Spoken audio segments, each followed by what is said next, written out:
début primaire qui avaient gagné le redoublement, aucun n'a pu expliquer quelles sont les difficultés qui l'ont amené à doubler. Et alors, comme Bruno, il y en a qui intègrent peut-être le discours qu'ils entendent auprès de certains adultes. Si j'ai doublé, c'est parce que mes parents ont divorcé, c'est parce que j'ai déménagé. C'est-à-dire qu'ils expliquent leur doublement par des causes externes, des causes sur lesquelles ils ne peuvent pas vraiment agir. C'est déjà mal parti pour pouvoir s'améliorer l'année suivante. Le fait de doubler ou d'être maintenu dépend-il uniquement de l'élève? Non, le fait de doubler ou d'être maintenu, ça dépend aussi des exigences de l'enseignant. Depuis les années 80, les chercheurs en éducation ont identifié un effet qu'on appelle l'effet Posthumus, et qui est que l'enseignant adapte ses exigences au niveau de sa classe. C'est un mode de fonctionnement souvent inconscient, mais très prégnant. Alors, il est très prégnant parce que quand on est en apprentissage, c'est tout à fait légitime, humain, et ça va de soi qu'il faut s'adapter à la classe qu'on a devant soi. Quand on essaye d'apprendre quelque chose à une classe, on se met à leur niveau pour les tirer vers le haut et les amener là vers où on veut les amener, ce qu'on veut qu'ils apprennent. Le problème, c'est quand on adapte ses exigences aussi quand on est en évaluation, ça crée de l'inéquité aussi au sein du système éducatif. Alors voici quelques résultats qui montrent qu'il y a cette adaptation des exigences. Ce sont des résultats qui datent de 92 et qui ont été repris par Marcel Frey dans son bouquin sur l'échec scolaire. Et ils montrent que, par exemple, quasiment 90% des enseignants du primaire qui ont été interrogés dans le cadre de cette radioscopie disent qu'ils adaptent leurs épreuves d'évaluation en fonction du niveau des élèves de leur classe. Certains disent que leurs critères d'évaluation varient d'année en année en fonction de ce niveau des élèves. Quand je dis certains, c'est 80%. Et quasiment 80% aussi disent que quand ils font passer une évaluation, ils tiennent compte des résultats de leurs élèves à cette évaluation pour réadapter leurs critères de correction. Alors, ces chiffres-là datent de 92, donc ils ont 20 ans. Sans doute qu'aujourd'hui, ils seraient moins marqués que ça. Pourquoi? Parce qu'il y a tout ce dispositif d'évaluation externe qui s'est mis en place et qui a sans doute eu pour effet de sensibiliser le monde enseignant et les équipes éducatives à ces différences de niveau d'exigence. Mais il y a aussi toute une série d'années où il n'y a pas d'évaluation externe, où il n'y a pas vraiment de références sur lesquelles on peut s'appuyer, et où le niveau moyen des élèves de la classe peut continuer à jouer un rôle de référence. C'est particulièrement le cas de la 3e maternelle, où logiquement elle n'est pas obligatoire, et donc il n'y a pas vraiment matière à évaluer pour décider notamment d'un passage de classe. Alors, cette adaptation des exigences, ça fonctionne aussi bien pour une classe faible que pour une classe forte. Donc, quel que soit le type de classe, l'enseignant va créer ce qu'on appelle une courbe de Gauss. Il va retrouver au sein de sa classe beaucoup d'élèves moyens, très peu de très faibles et très peu de très forts. Donc, cet effet va fonctionner aussi bien pour une classe faible que pour une classe forte. Si je suis un élève moyen et que je suis dans une classe faible, j'aurai plus de chances de réussir. Mais si je suis le même élève moyen, avec les mêmes compétences dans une classe forte, j'aurai plus de risques de doubler. Autrement dit, redoubler ou être maintenu, ça ne dépend pas que des compétences de l'élève, ça dépend aussi du niveau d'exigence de l'enseignant, qui lui-même est déterminé en partie par le niveau moyen des élèves qui composent sa classe. Autre effet, est-ce que le fait d'être maintenu ne dépendrait pas d'attentes mutuelles entre enseignants? Lorsqu'on a réalisé notre étude, on a rencontré des personnes des CPMS, et une nous a expliqué l'histoire suivante. Elle travaillait avec une institutrice et elles avaient envisagé de faire passer une élève de 3e maternelle qui était en difficulté.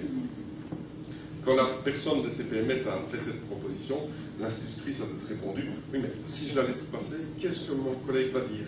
Qu'est-ce qu'il va dire si je lui envoie un enfant aussi peu compétent? Qu'est-ce qu'il va penser de moi et de ma manière d'enseigner et de stimuler les enfants ?» Il y a derrière ces propos-là une espèce d'appréhension. On dirait que cette institutrice de 3e maternelle, elle a en quelque sorte peur d'être jugée par son collègue de la classe supérieure. Dans notre enquête sur l'échantillon des 719 enseignants de maternelle, on a essayé de voir quelle était l'ampleur de ce type d'appréhension. On leur a demandé de juger la proposition suivante.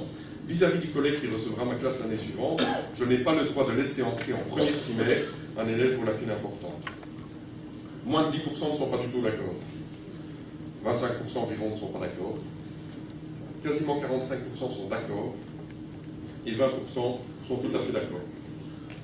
2 enseignants de 3e maternelle sur 3 pensent que vis-à-vis du collègue qui recevra la classe l'année suivante, elles n'ont pas le droit de laisser entrer en première primaire un enfant qui a des difficultés importantes.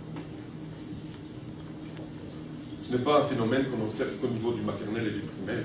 Y compris dans le secondaire, on remarque que les enseignants qui montent avec leur classe, qui ont par exemple la première secondaire puis la deuxième secondaire, pratiquent moins leur doublement que ceux qui passent leur lait à l'enseignant de la classe supérieure. Si c'est moi qui monte avec ma classe, je me dis que je vais peut-être pouvoir gérer les choses et que je connais déjà cet élève et que au moins je ne fais pas un sale coup à l'enseignant qui suit. Sale coup parce que j'ai parlé d'appréhension, mais le fait de se positionner par rapport à son collègue de la classe supérieure, c'est aussi de l'ordre de l'empathie.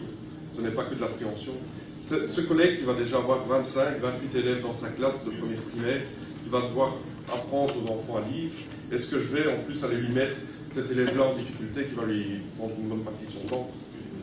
Moi, je n'aimerais pas être à sa place, mais peut-être que je ne vais pas le faire. Alors, est-ce que cette appréhension, cette empathie, elles font écho à des attentes de l'enseignant de première primaire? On a demandé aux enseignants de première primaire de juger la proposition. J'attends de l'institutrice de 3e maternelle qu'elle ne laisse pas entrer en première primaire un élève qui présente des difficultés importantes. 3 enseignants de première primaire sur 4 manifestent ces attentes.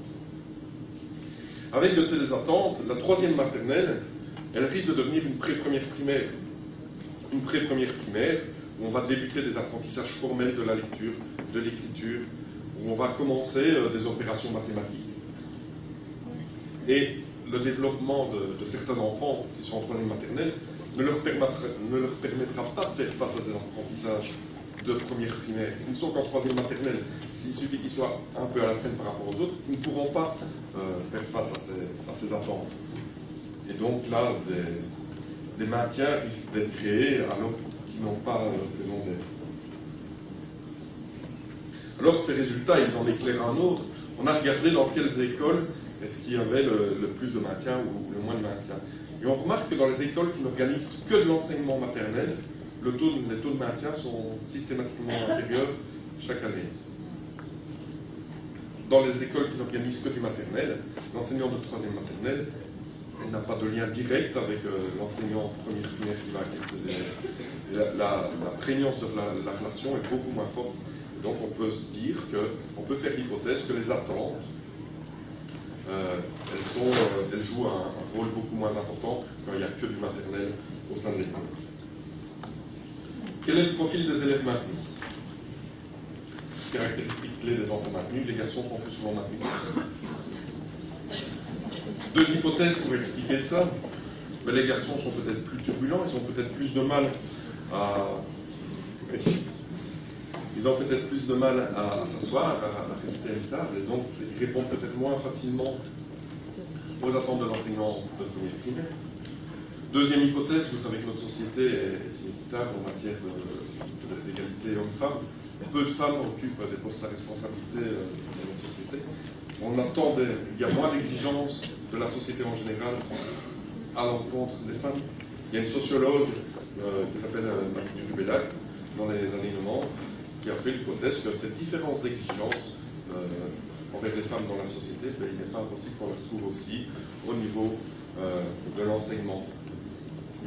Un garçon qui est turbulent et qu'on n'arrive pas à tenir, non, toi tu restes, tu ne serais pas passé en première primaire.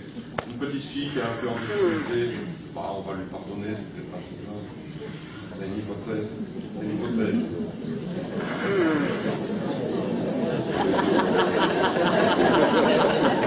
Les enfants qui sont nés au 4e trimestre sont plus souvent maintenus que les autres.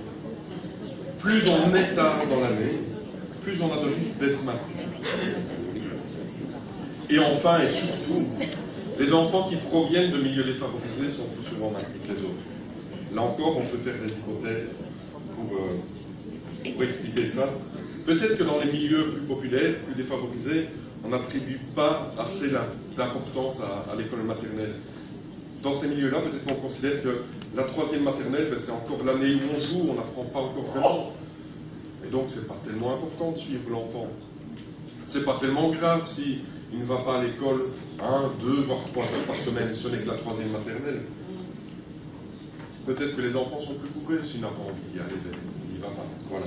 Ce sont des hypothèses que par ailleurs les acteurs de terrain nous ont renvoyées quand on les a rencontrés. Alors voici ici toutes les caractéristiques qui jouent sur le risque d'être maintenu, donc né au 4e trimestre, le fait d'être un garçon, le fait d'avoir un indice socio-économique faible, c'est cet indice qu'on utilise pour établir que les écoles vont bénéficier de l'encadrement financier, ce qu'on appelait autrefois la discrimination positive, le fait d'être de nationalité non européenne, le fait d'habiter le Hainaut. Si je suis un enfant, il y a un effet d'agrégation, si je suis un enfant défavorisé et que je me retrouve au milieu d'une forte concentration d'élèves défavorisés comme dans le Hainaut, j'ai beaucoup plus de risques d'être maintenu que si je suis cet enfant défavorisé et que j'habite le Luxembourg. Le Brabant wallon est aussi une province qui maintient énormément, sans doute pas pour les mêmes raisons peut-être que là. Il y a un effet posthumiste et on a tendance à augmenter les exigences et donc certains enfants ne peuvent pas faire ça. Si je suis dans une petite école où il y a des primaires et où les enseignants se connaissent bien, voire collaborent ensemble, j'ai plus de risque d'être maintenu. Le risque d'être maintenu, si je cumule les 3 premières caractéristiques, les 9% contre 4% en moyenne. Si je cumule les 6 premières caractéristiques, mon risque d'être maintenu il est 19%, alors qu'en moyenne seulement 4% des élèves de 3e maternelle sont maintenus. On peut faire l'exercice dans l'autre sens. Si je suis né au 1er trimestre, si je suis une fille et que je viens d'un milieu très favorisé, mon risque d'être maintenu il est d'1,5%, alors qu'en moyenne 4% des élèves sont maintenus. Quelques conclusions avant de laisser la parole à Bernard Frey. Les systèmes éducatifs qui pratiquent le redoublement comme nous, ils sont peu nombreux. On a vu avec les résultats PISA que c'est chez nous qu'il y a le plus grand taux d'élèves de 15 ans qui indique avoir déjà doublé. Comme je vous l'ai dit d'une manière un peu ironique, on est les champions du monde. Les études quasi expérimentales, elles montrent qu'à difficulté équivalente, un élève qui réussit, qui est promu, qui passe de classe, il a de meilleurs résultats qu'un élève qui a les mêmes difficultés et qui lui double. C'est ce qui nous fait dire dans les recherches que le redoublement est une mesure contre-productive. Le redoublement, il a des conséquences négatives sur la confiance en soi et il accroît les risques d'abandon prématuré de la scolarité. Le redoublement, c'est une mauvaise solution à un vrai problème parce que c'est du prêt-à-porter là où il faudrait du sur-mesure. Le fait de redoubler ou d'être maintenu, ça ne dépend pas que de l'élève, ça dépend aussi de l'enseignant, et parce que l'enseignant est influencé par, prend comme référence le niveau moyen des élèves de sa classe, ou prend en compte les attentes plus ou moins implicites du collègue de la classe supérieure. Et enfin, les élèves qui sont le plus maintenus ou qui redoublent le plus, et ils ont un certain profil, ce sont généralement plus souvent des garçons qui viennent de milieux défavorisés et qui sont nés en fin d'année civile. Je vous remercie pour votre attention et je laisse maintenant la parole à